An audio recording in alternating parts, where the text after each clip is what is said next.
सेना से जुड़ी जमीन की खरीद बिक्री मामले में आईएएस छवि रंजन को आज ईडी के तीखे सवालों से सामना करना पड़ा है। तीसरे समन पर सुबह 11 बजे से पहले ही छवि रंजन ईडी दफ्तर पहुंचे। वहीं दूसरी ओर जमीन घोटाले में गिरफ्तार 6 आरोपियों की रिमांड की अवधि भी 3 दिनों के लिए बढ़ा दी गई है। ईडी के तीखे सवालों से आईएएस का सामना, रांची के पूर्व डीसी छवि रंजन से पूछताछ, जमीन घोटाला मामले में सवाल जवाब। रांची के पूर्व डीसी छवि रंजन को ईडी के तीखे सवालों का सामना करना पड़ा। जमीन घोटाले से जुड़े मनी लॉन्ड्रिंग मामले में ईडी ने समाज कल्याण विभाग के निदेशक छवि रंजन से सवाल जवाब किए। केस चल रहा है और बहुत लंबा है। हालांकि उन्होंने पहले ही प्रैक्टिस कर रखी है, कुछ सवालों के जवाब भी याद कर रखे हैं, लेकिन 7 आरोपियों से जो सवालात ईडी ने पूछे हैं उसमें बहुत कुछ ऐसा निकल कर आया है जिसमें अब छवि रंजन की परेशानियां बढ़ सकती हैं। सेना के कब्जे वाली जमीन की खरीद बिक्री मामले में ईडी ने छवि रंजन को 21 अप्रैल को ही पूछताछ के लिए ईडी दफ्तर बुलाया था, लेकिन पितृत्व अवकाश का हवाला देकर छवि रंजन ने 2 हफ्ते की मोहलत मांगी थी, जिसे ईडी ने नामंजूर कर दिया था और फिर दूसरा समन जारी कर उसी दिन शाम को 4 बजे ईडी दफ्तर बुलाया, लेकिन फिर बाहर होने का हवाला देकर छवि रंजन पूछताछ के लिए नहीं पहुंचे, जिसके बाद ईडी ने तीसरा समन जारी किया और तीसरे समन पर सोमवार की सुबह समय से पहले ही छवि रंजन ईडी दफ्तर पहुंच गए। इधर ईडी के रिमांड खत्म होने पर गिरफ्तार 7 आरोपियों को कोर्ट पेश किया गया और 6 आरोपियों की रिमांड अवधि 4 दिन बढ़ाने की मांग की गई, जिस पर कोर्ट ने 6 आरोपियों की रिमांड अवधि 3 दिन और बढ़ा दी, जबकि 1 आरोपी को न्यायिक हिरासत में जेल भेज दिया।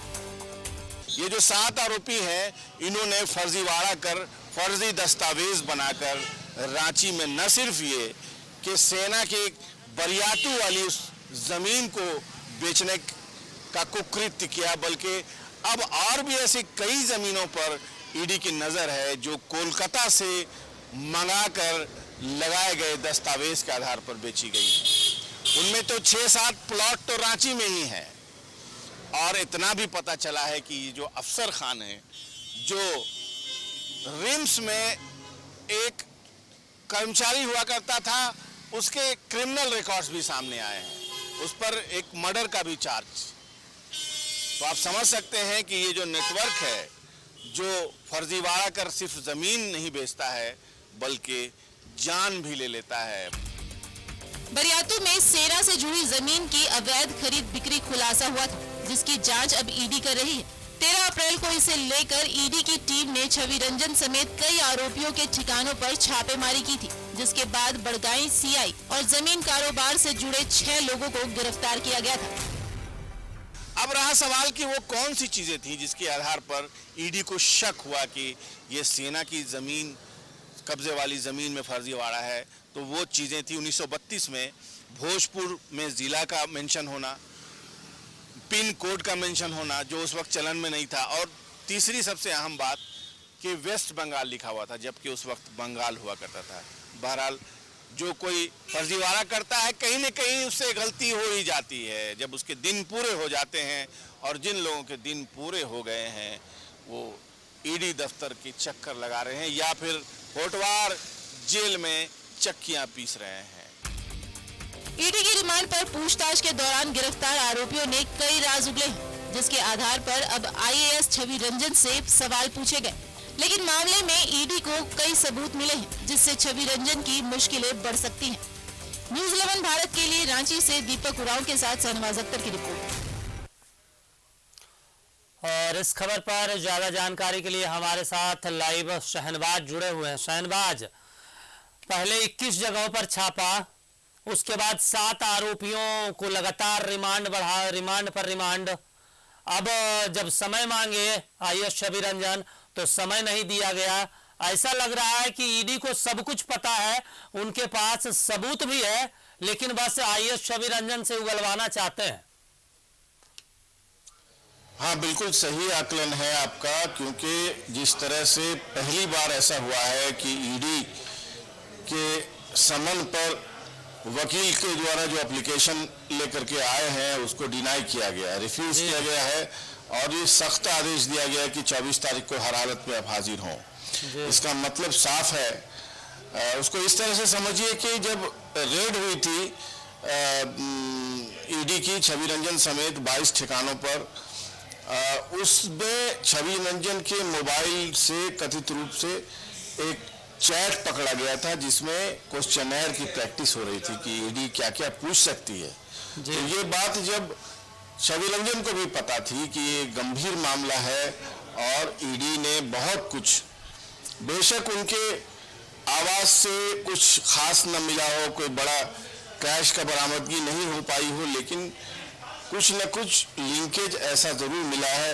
ईडी जिससे आश्वस्त है कि छवि रंजन को वो आकर के पेशी में शामिल होना ही है, अदरवाइज फिर या तो गिरफ्तारी का ऑप्शन भी ईडी के पास है जी।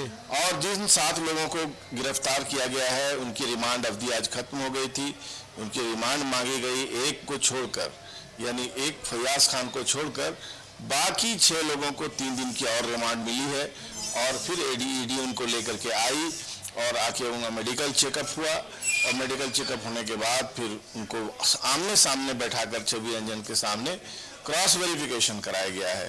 क्रॉस वेरिफिकेशन वो होता है जो आमने सामने बैठा करके कंफर्म कराया जाता है कि अच्छा इनका कहना ये है, अब बताइए कि आप उनसे कब मिले थे, इनका कहना है कि आपने उनसे पैसे लिए हैं, तो आपका क्या कहना है। तो इस तरह की चीज़ें आमने सामने होती हैं, उसमें कई गवाह 6 लोग हैं, तो अगर एक को आपने डिनाई किया तो दूसरा आदमी अगर बोल रहा है तो उससे फिर चीज़ें निकल करके सामने आती है। मतलब कहने का ये है कि छवि रंजन बुरी तरह घिर गए हैं।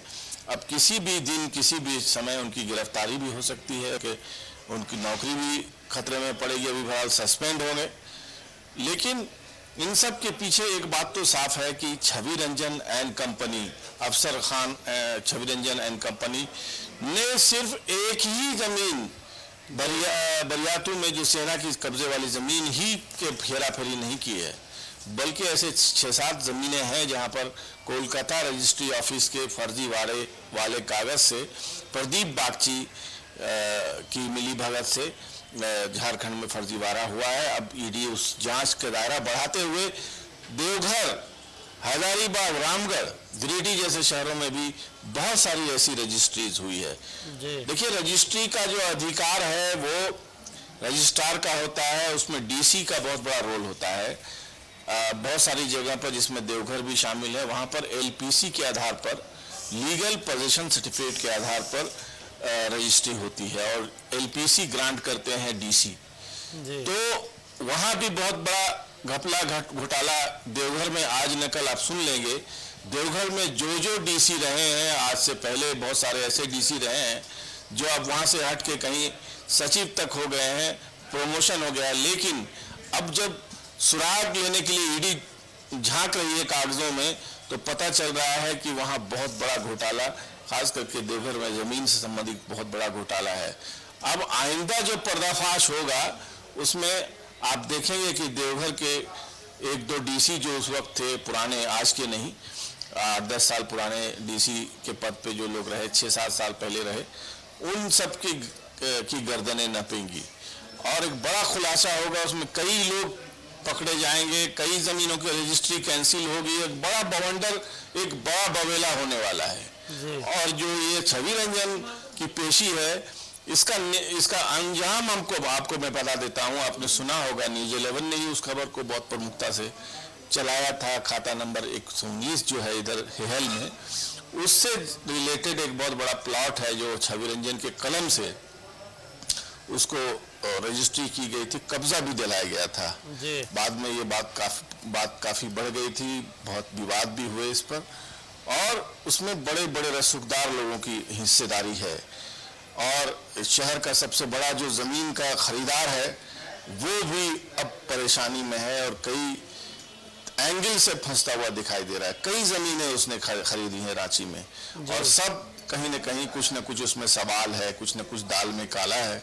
तो कुल मिलाकर के यही तो कारण नहीं रहा शहनवाज की ईडी को पता है इन सारी चीज़ों को कि जो छवि रंजन का गिरोह है वो बहुत बड़ा है और उनका जो काम कार्यशैली रही है वो हमेशा से संदिग्ध रहा, उन पर सवाल उठते रहे। यही कारण रहा होगा कि उनको समय देने के मूड में ईडी नहीं दिखाई दिया, क्योंकि ये आईएएस रहे हैं, यूपीएससी का एग्जाम देकर आए हैं, तो ये पूरी प्रक्रिया से वाकिफ है कि किस तरीके से ईडी काम करती है, कैसे सिस्टम में सवाल किए जाते हैं, इन सारी चीज़ों से ईडी वाकिफ थे और इसीलिए लगता है इनको समय नहीं दिया गया। जी हाँ, बिल्कुल। देखिए, लैंड माफियाइज्म यहाँ पर आज से नहीं है। रातू महाराज का नाम आपने सुना होगा, उनके पास पूरे रांची के आधे से ज्यादा जमीन का एकाधिकार था जी। और हाथ से लिखे हुए पन्नों से बहुत सारी जमीनें रजिस्ट्री हुई हैं, उनको डीड दिया गया है, दान दिया गया है। दान के नाम पर उनके मुंशी ने बहुत घपला घोटाला किया है। कई 100 एकड़ जमीन यहाँ से लेकर के सुकुरुट्टू से लेकर के आपके कांके के आसपास के जितने क्षेत्र में फैली हुई जमीन है उनकी, रांची शहर में भी बहुत सारी प्रॉपर्टीज हैं रातू महाराज की। तो उनके लोग बाद में इनहेरिटेंस में जिनके नाम आते थे उन लोगों ने जमीनें बेची हैं, बहुत सस्ते दामों पर ने जमीनें लिखी हैं, पैसे लिए हैं, फिर बाद में उस पर फिर दोबारा अपना दावा किया है। बहुत सारे मुकदमे भी चल रहे हैं। इन्हीं का फायदा उठाते हुए बहुत सारे लैंड माफिया इतने यहाँ पर सशक्त हैं, इतने मजबूत हैं कि जैसे आपने सुना होगा कि इन्होंने अपने टांग अड़ाने वालों पर गोली तक चलवाई है जी। इसीलिए कोई कुछ बोलता नहीं था और ये इतने पावरफुल हैं कि रांची के डीसी तक ये लोग अपने आप पसंद का आदमी बनवाया करते थे ताकि इनका आगे काम चलता रहे, इनका धंधा चलता रहे। और कागजात में इतनी बड़ी हेर फेर कर देना कि कोलकाता से दस्तावेज बना करके लाना और ये स्वामित्व का उससे निर्धारण हो जाना, जबकि उसमें 3 बड़ी गलतियां हैं। 1932 में पश्चिम बंगाल शब्द था क्या, आप बताइए? बंगाल था वो, उसमें पश्चिम बंगाल लिख देना, फिर पिन कोड लिख देना गवाहों के एड्रेस के आगे। उसको पिन कोड तो 1946-47 के बाद बना है जी। उसके बाद भोजपुर को जिला बता देना, भोजपुर तो जिला था ही नहीं तब। इन्हीं तीनों गलतियों की वजह से ईडी की निगाह इसके पेपर पर पड़ी, प्रदीप बागची तक पहुंची बात। तब तक यहाँ पर खेल हो चुका था। खरीदार ने जमीन खरीद ली थी और सेना के कब्जे में वो जमीन थी और उसमें दलाली खाने वाले बड़े बड़े लोग थे जो चाहते थे उसका पर्दाफाश पहले ही कर देते, पहले ही ये डील कैंसिल हो जाती, लेकिन उनको कमीशन की दरकार थी। लिहाजा एक व्यक्ति जो रिम्स में क्लर्क है उसको देखिए कि उसकी शातिराना हैसियत कितनी ज़्यादा है कि आज से 10-12 साल पहले रांची में बड़े बड़े जो डील होती थी, पैसों की ज़रूरत पड़ती थी किसी को तो पैसे उसी के घर से आते थे। एक पूर्व सांसद, एक मेयर के चुनाव में मुझे याद है, एक सिटी पैलेस होटल है लालपुर में, वहाँ पर पैसों की बड़ी खेप पकड़ी गई थी, 20-22 लाख रुपया। उसके बारे में पता चला है कि वो उसी व्यक्ति रिम्स से जो रिलेटेड व्यक्ति हैं उसी ने वो पैसे भेजे थे। तो पैसे बहुत हैं ज़मीन की दलाली में, ज़मीन की फर्जीवाड़े में। अब किसी की ज़मीन है, कोई व्यक्ति अमेरिका में जाके बस गया है, उसको मतलब ही नहीं है यहाँ आके अपनी ज़मीन देखे। अब उसकी ज़मीन के कागजात, कहा ही जाता है कि रांची की ज़मीन खरीदना अपने आप में बवाले जान है। कब उसका दूसरा मालिक आके खड़ा हो जाए कि ज़मीन तो मेरी है, आपका कागज़ फर्जी है, मेरा पेपर सही है, फिर जब आप तीसरी बार तीसरा आदमी आ जाएगा। इसलिए रांची के किसी चीज़ पर किसी को एतबार ही नहीं होता है। कहते हैं कि रांची के मौसम का एतबार नहीं, रांची के आदमी का एतबार नहीं, रांची के कागजात दस्तावेज का एतबार नहीं। तो ये सब ये सारी चीज़ें हैं, नेगेटिविटी है रांची के बारे में, ये सब ज़मीन लैंड माफियाज की देन है। और कभी भी किसी सरकार ने इस मसले को साफ करने की कोशिश नहीं की। बिहार में कोशिश हुई है, बिहार में बिना फोटो के कोई एलपीसी बनती ही नहीं है। आपको अगर जमीन की रजिस्ट्री हो रही तो जमीन का जो असली मालिक है उसकी तस्वीर होनी चाहिए, बिल्कुल, उसके सारे फरीकैन के दस्तखत करा के तभी रजिस्ट्री आपकी कंप्लीट होगी और रजिस्ट्री होते ही ऑटोमेटिकली मोटेशन हो जाएगा। लेकिन झारखंड है, यहाँ तो सीएनटी है, एसपीटी है, न जाने भूइयारी है, तो जाने क्या है। कोई क्लियर कट रिफॉर्म कभी जमीन के सिलसिले में हुआ ही नहीं। और इसका नतीजा है कि लैंड माफियाज जितने थे उन्होंने अपनी मनमानी बना ली। SAR कोड बनाया, वहाँ आदिवासी, गरीब आदिवासी को पैसे दे करके उससे दस्तखत ले लिए, फिर बाद में डीसी में कोर्ट में मैनेज करके उसको ज़मीन को, चूँकि डीसी को अधिकार होता है, लिहाजा विवाद बहुत बढ़ता जाता है। छवि रंजन की जो ये पेशी है ये इस बात का सबूत है कि अब वक्त आ गया है कि इस पर बहुत ही ईमानदारी से पहल की जाए और रांची की ज़मीन, झारखंड की जो ज़मीनों का जो पूरा डिटेल है वो कंप्यूटराइज किया जाए और लीगल किया जाए। जी शहनवाज, आप लंबे समय से कवर भी कर रहे हैं इस विषय को लेकर, आपको क्या लगता है कि इनकी गिरफ्तारी भी हो सकती है क्या इस मामले में हाल फिलहाल के दिनों में? देखिए, एक आईएएस अधिकारी हैं और डीसी रहे हुए हैं दो जगह, प्लस अभी निदेशक हैं सोशल डिपार्टमेंट में, समाज कल्याण विभाग में।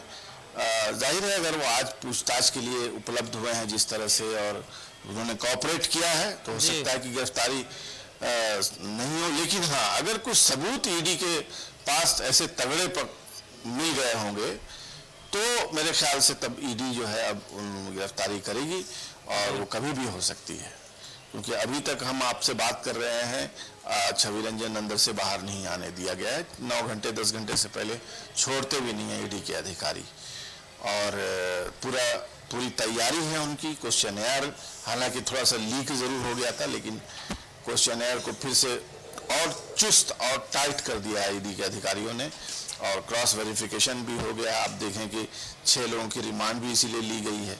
तो आगे के दिन जो है छवि रंजन के लिए अच्छे नहीं हैं, संकेत अच्छे नहीं हैं। आज बताया जा रहा है कि वो आज काफ़ी सुबह में जिस समय ईडी ने उनको समय दिया था कि आप 11 बजे आएँ, उससे पहले ही वो पहुंच गए थे। तो ऐसा लग रहा है कहीं उनके मन में अब डर भी बैठ चुका है कि अब जो उन्होंने काम किए हैं कहीं न कहीं वो अब सामने आ गया है ईडी के सामने और सारे सबूत उनके पास हैं, इसलिए बेहतर है कि अब उन चीज़ों को कोऑपरेट करें और जो सवाल पूछे जाएं उसको बेहतर तरीके से जवाब दिए जाएं। हाँ बेशक अब तो कोई चारा होता नहीं है, लेकिन एक बात है कि जो झारखंड की ब्यूरोक्रेसी है, आईएएस लॉबी बहुत स्ट्रांग है, नीचे से ऊपर तक हर चीज़ में राय मशवरा एक दूसरे से लोग करते हैं और ऐसे मौके पर जब किसी आईएएस पे बन आती है, आईपीएस पे बन आती है तो सब यूनाइट हो जाते हैं और सिस्टम पूरा एकदम एकजुट हो जाता है, एक दीवार की तरह खड़ा हो जाता है।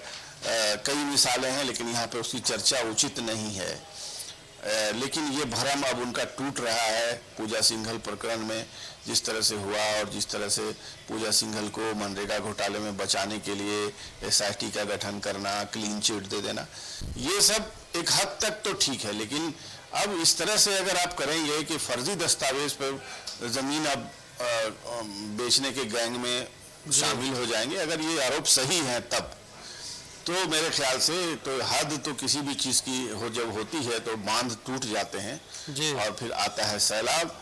तो जब सैलाब आता है तो फिर सब लोग अपनी अपनी दाएं बाएं देखने लगते हैं। तो ये पुराना रिवाज है, झारखंड में ये मान के चला जा रहा था, झारखंड के बारे में ये मान लिया गया था कि यहाँ सब ऐसे ही चलता है, पैसे कमाओ, पैसे खिलाओ और फिर आगे का रास्ता तय करते रहो और इत्मीनान से रिटायर हो जाओ। तब तक जो है बंगला और ये फार्म हाउस, दिल्ली बंगला, हरियाणा में बंगला।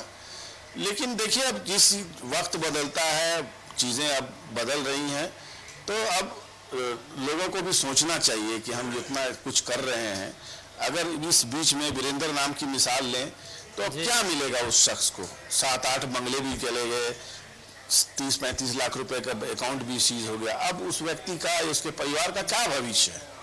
इससे बेहतर यही होता है कि आराम से रिटायर करते तो पेंशन से ही घर चल जाता है, खुद भी पैसे कमाए और लोगों को भी कमा के दिए, उससे ज़्यादा तो उन्होंने और लोगों को पैसे बांटे हैं। लेकिन अब तो कोई काम आ नहीं रहा है, लिहाजा अति नहीं होनी चाहिए। Excess of everything is bad, ये एक फार्मूला है, वन लाइनर एक फार्मूला है जो समझ में आना चाहिए लोगों को कि भाई पैसे उतने ही होने चाहिए ना, पैसे को आप खाएंगे तो नहीं। लेकिन जब आईएएस अधिकारियों पे आमतौर पर आप देखेंगे काफ़ी सारे आईएएस भ्रष्टाचार के मामले में उनके ऊपर आरोप भी लगे हैं, कई आईएएस जेल भी गए हैं, कई आज जांच में भी फंसे उलझे नजर आते हैं। तो एक तो इनके ऊपर कॉन्सेप्ट भी ये बना हुआ है, धारणा है कि अगर सरकारी सिस्टम में आ गए तो भाई पैसा ही पैसा है, तो वो इन धारणाओं से निकल नहीं पा रहे हैं। लेकिन आपसे ये जानना चाहते हैं कि जो 7 आरोपी और भी रिमांड पर हैं, वो लगातार रिमांड पर हैं, वो ईडी के सवालों का जवाब दे रहे हैं, अभी तक उनसे कुछ निकल के आई है बाहर क्या, कि उनसे क्या कुछ पूछा गया और उनको अभी कब तक रिमांड पर रखा जाएगा? देखिए, कुछ डिटेल्स क्षण के पहले आ चुकी हैं, जिसमें कि जो अफसर खान नाम का एक व्यक्ति है, उसको तो डिपार्टमेंट ने निलंबित भी कर दिया अपनी तरफ से एक्शन लेते हुए। उसको जमशेदपुर में एक जमीन दलाल पे, जमीन माफिया पर फायरिंग हुई थी, जो उसी के बिजनेस का पार्ट था। उस पर फायरिंग के मामले में वो संलिप्त था, फिर उसके मर्डर भी हुआ, तो उसमें उसको नामजद अभियुक्त बनाया गया था। लेकिन ये भी मैंने पढ़ा कि पुलिस ने एफआईआर कराने वाले को हड़का दिया कि तुमको बर्बाद कर दिया जाएगा, तुम हद में रहो। मतलब ये बहुत मजबूत व्यक्ति है और बहुत पुराना घाघ है, और इसने पैसे खिला खिला के पूरे सिस्टम को अपनी जेब में कर रखा है। तो भाई ऐसा भी कोई व्यक्ति अगर सरवाइव कर रहा है तो अब बहुत हैरत की बात है। और ये अब ईडी है, उसको किस तरह से ईडी ने फ्रेम किया है, ऊपर क्या कार्रवाई करती है और इनकी गिरफ्तारी भी संभव है या आने वाले दिनों में क्या होगा, वो तो सबके सामने ही आ ही जाएगा। तमाम जानकारी के लिए शुक्रिया शहनवाज।